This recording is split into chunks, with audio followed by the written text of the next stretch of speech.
At dawn on September 1, 1939, the world witnessed warfare transformed forever. Across the misty fields of Poland, a new kind of thunder rolled across the earth. It was not the slow, grinding advance of the Great War, but something faster, more devastating, more complete. The German war machine had unleashed a revolutionary doctrine that would shatter a nation and rewrite the rules of combat itself. This was Blitzkrieg, lightning war, and in just over a month, it would crush Poland so thoroughly that the very concept of military resistance seemed obsolete. The morning silence shattered with the roar of engines. Across multiple frontiers, columns of grey-clad soldiers poured into Polish territory like a steel tide. Behind them rolled hundreds of tanks, their treads churning the earth into dust clouds that stretched to the horizon. Above, the drone of aircraft engines filled the sky as wavebirds and fighters swept after wave of borne eastward, their shadows racing across the countryside below. This was not merely an invasion, it was the debut performance of a military revolution that would terrorize Europe for years to come. But how did Germany achieve such overwhelming success? How did a nation that had been defeated and humiliated just 20 years earlier rise to field the most advanced army on earth? And what made this campaign so different from every war that came before it? The answers lie in the transformation of warfare itself, in the birth of tactics so revolutionary that they would change the face of battle forever. To understand the lightning that struck Poland, we must first examine the storm that had been brewing across Germany throughout the 1930s.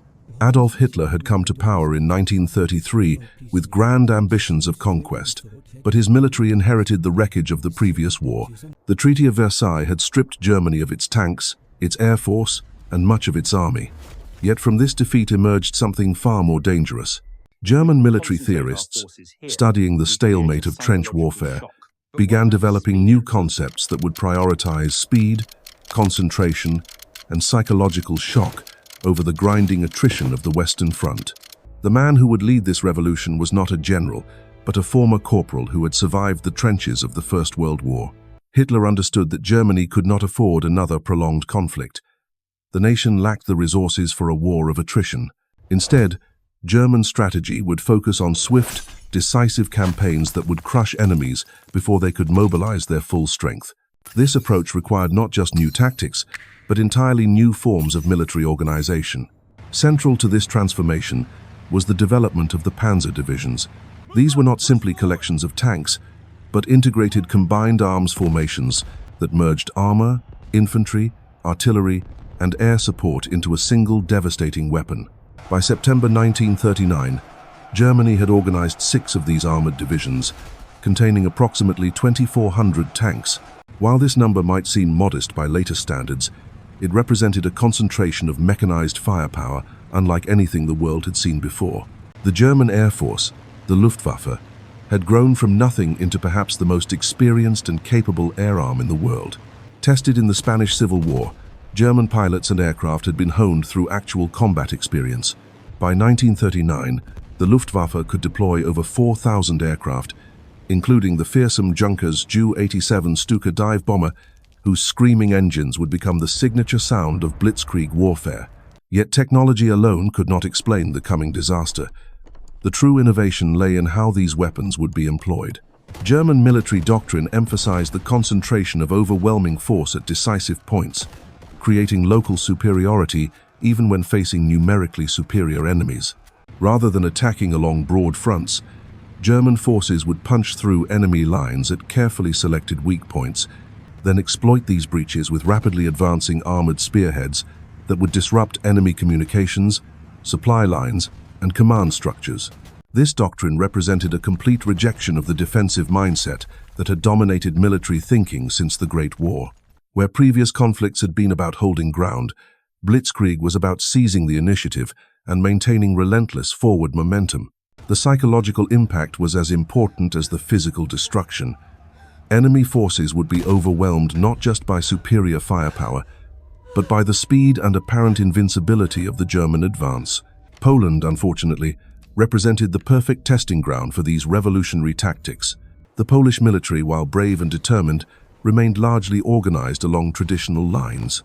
Their forces consisted primarily of infantry divisions supported by cavalry brigades, with minimal mechanized elements. Against Germany's concentrated armor and air power, Polish forces would be fighting with the weapons and tactics of the previous war. The strategic situation facing Poland was nearly hopeless from the beginning. German forces had been positioned to attack from 3 directions simultaneously. Army Group North, consisting of the 3rd and 4th Armies, would drive south from East Prussia and Pomerania, cutting off Polish forces in the corridor that separated Germany proper from East Prussia. Army Group South, containing the 8th, 10th and 14th Armies, would surge northward from Silesia and Slovakia, aiming for the Polish capital of Warsaw and the industrial regions of the south. This pincer movement was designed to encircle and destroy Polish forces before they could retreat to more defensible positions. The speed of the German advance would prevent Polish commanders from organizing coherent defensive lines or coordinating counterattacks.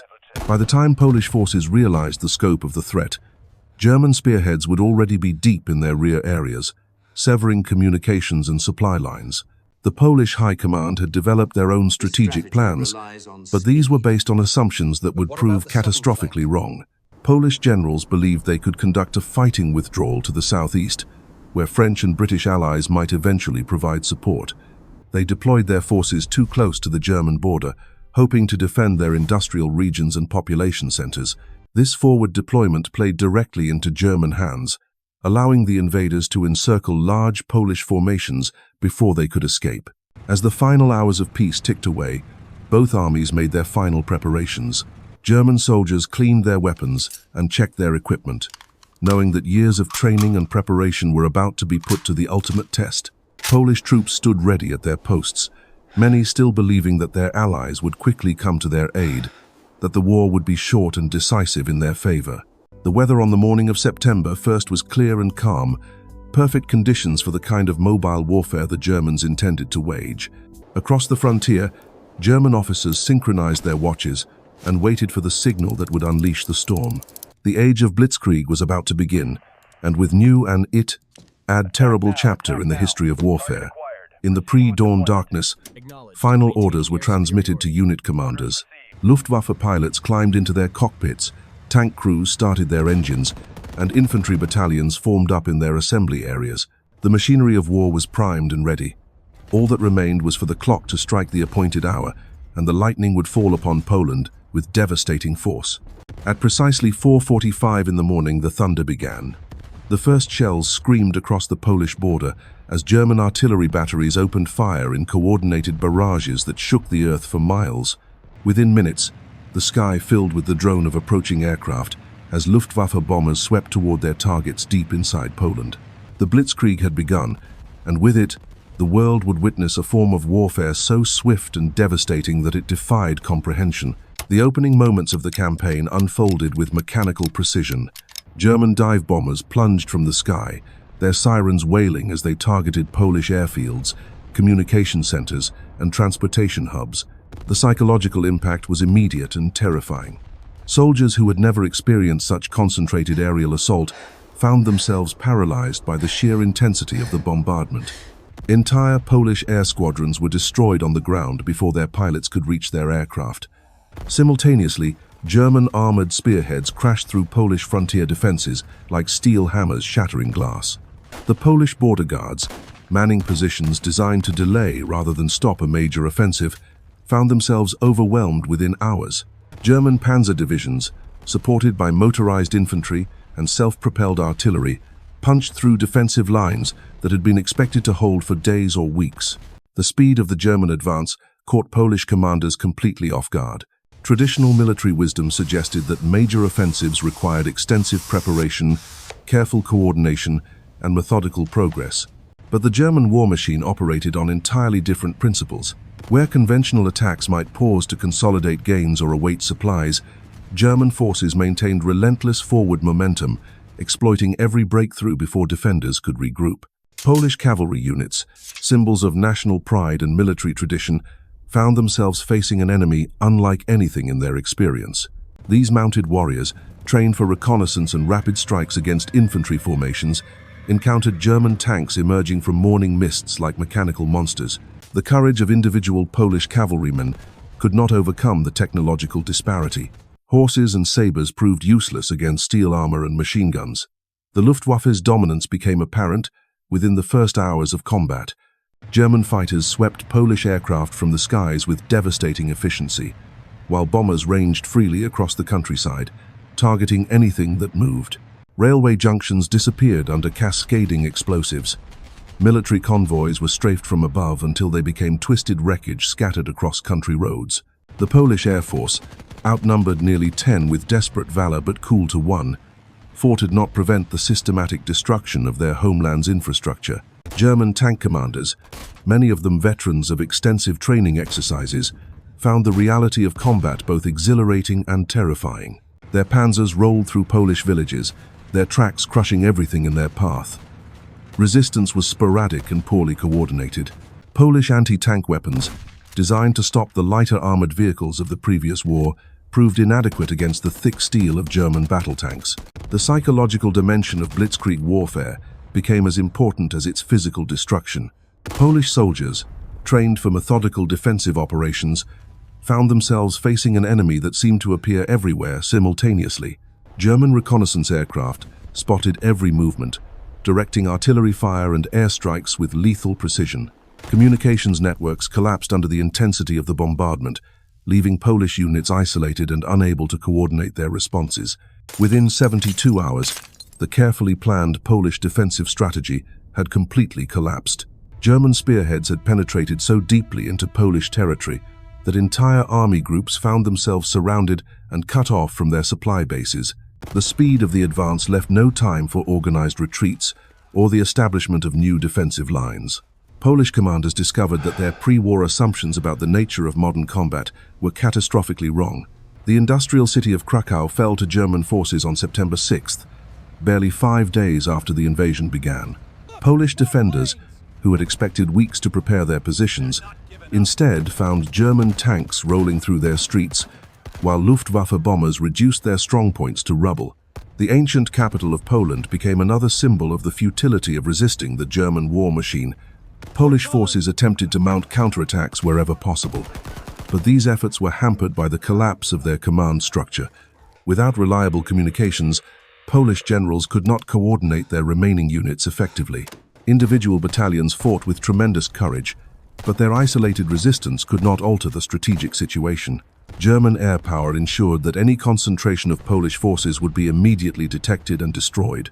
The refugee crisis began almost immediately as civilian populations fled the advancing German armies.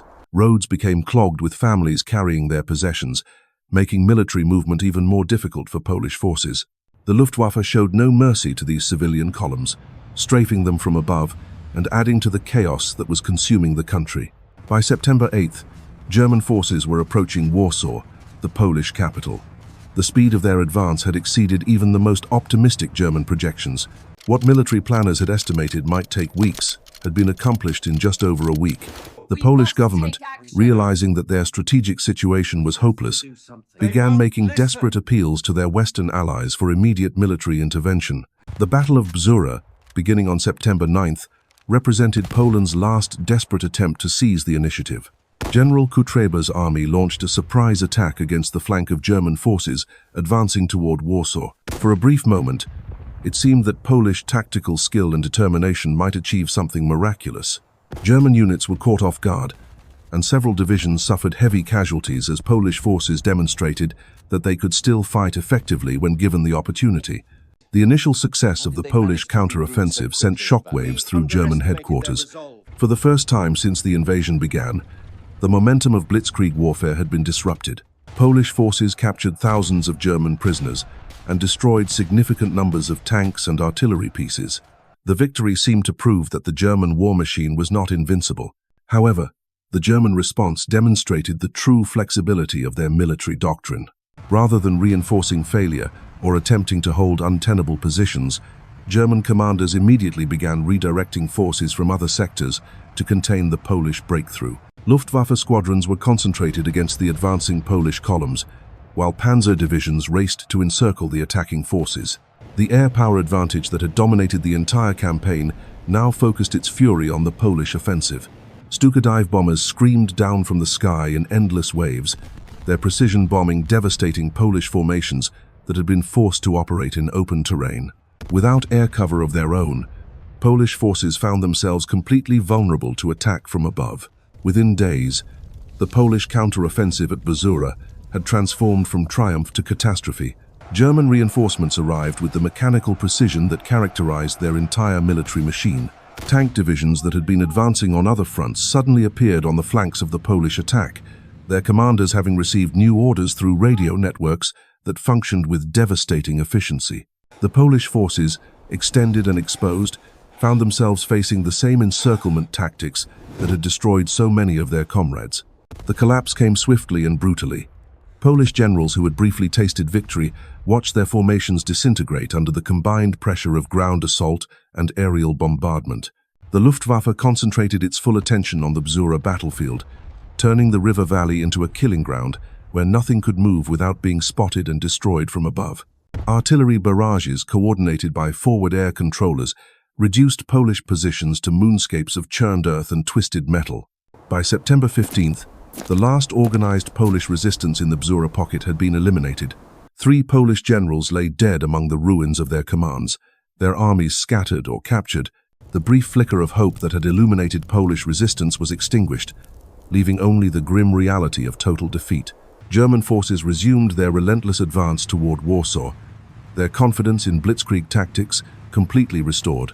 The speed of German operations had created logistical challenges that revealed both the strengths and limitations of their revolutionary approach to warfare. Supply columns struggled to keep pace with advancing tank formations, forcing German commanders to rely heavily on captured Polish fuel and ammunition. The consumption of resources was staggering, with some estimates suggesting that 6 weeks of combat consumed 8 months' worth of normal peacetime supplies. Yet these logistical strains did nothing to slow the German advance. Wehrmacht quartermasters had planned for exactly this kind of rapid consumption, stockpiling vast quantities of fuel, ammunition, and spare parts in forward depots. The German war economy had been geared towards supporting short, intensive campaigns rather than prolonged conflicts. Every aspect of their military machine reflected the doctrine of swift, decisive victory. Warsaw itself became the symbol of Polish resistance as German forces closed around the capital. The city's defenders, a mixture of regular army units and hastily organized civilian volunteers, prepared for a siege that would test the limits of human endurance. Streets were barricaded with overturned trams and automobiles. Windows were blocked with sandbags and furniture. Every intersection became a potential fortress. The German assault on Warsaw demonstrated another dimension of Blitzkrieg warfare. Rather than attempting costly urban combat, German forces established a tight siege, while the Luftwaffe systematically reduced the city through aerial bombardment. Day after day, waves of bombers dropped their deadly cargo on military positions, government buildings, and industrial facilities.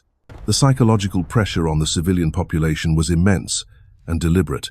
Polish defenders fought with desperate courage, knowing that surrender meant the end of their nation's independence. Snipers picked off German soldiers from ruined buildings. Anti-tank teams armed with improvised explosives stalked German armor through the rubble-strewn streets. Every block extracted its price in German blood, proving that even the most advanced military machine could be slowed by determined urban defenders. However, the strategic situation remained hopeless. German forces controlled all approaches to the capital, preventing any possibility of relief or resupply. Food and ammunition dwindled with each passing day.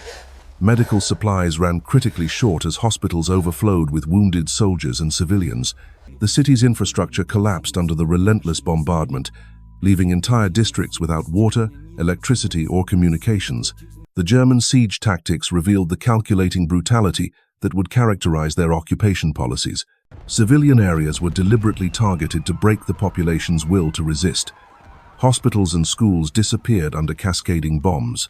Refugee columns attempting to flee the city were strafed by low-flying aircraft. The message was clear: resistance would bring only suffering and death. As September drew to a close, reports reached German headquarters of Soviet forces massing on Poland's eastern frontier. The Nazi-Soviet pact, signed just weeks before the invasion, had included secret protocols dividing Poland between the two totalitarian powers.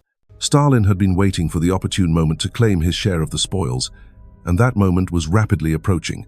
On September 17th, the final blow fell upon Poland's already shattered defenses. Over 400,000 Soviet troops, supported by thousands of tanks and aircraft, cross-border in the eastern a carefully core forces, already nated assault. Polish, decimated by nearly 3 weeks of combat against the Germans, now faced a second front that made any hope of continued resistance impossible. The Soviet invasion struck Polish forces, who had been attempting to establish defensive positions along the Bug River. These troops, many of them retreating remnants from battles fought hundreds of miles to the west, possessed neither the equipment nor the organization necessary to resist a fresh enemy. Soviet tank columns rolled through Polish positions with the same devastating efficiency that German panzers had demonstrated throughout the campaign. Polish commanders found themselves trapped between two advancing armies, each employing tactics that made traditional defensive warfare obsolete. Radio communications, already disrupted by German jamming and bombing, now carried desperate messages from units reporting Soviet attacks from east. The planned withdrawal to southeastern Poland, where Western allies might potentially provide support, became impossible as Soviet forces seized the intended refuge areas. The psychological impact of the Soviet invasion was as devastating as its military consequences. Polish soldiers who had been fighting desperately against German forces suddenly realized that their country faced complete partition. The hope that sustained them through weeks of brutal combat evaporated as reports arrived of Soviet tanks rolling through cities that had been considered safe havens just hours before. German and Soviet forces, despite their ideological differences, coordinated their operations with remarkable efficiency.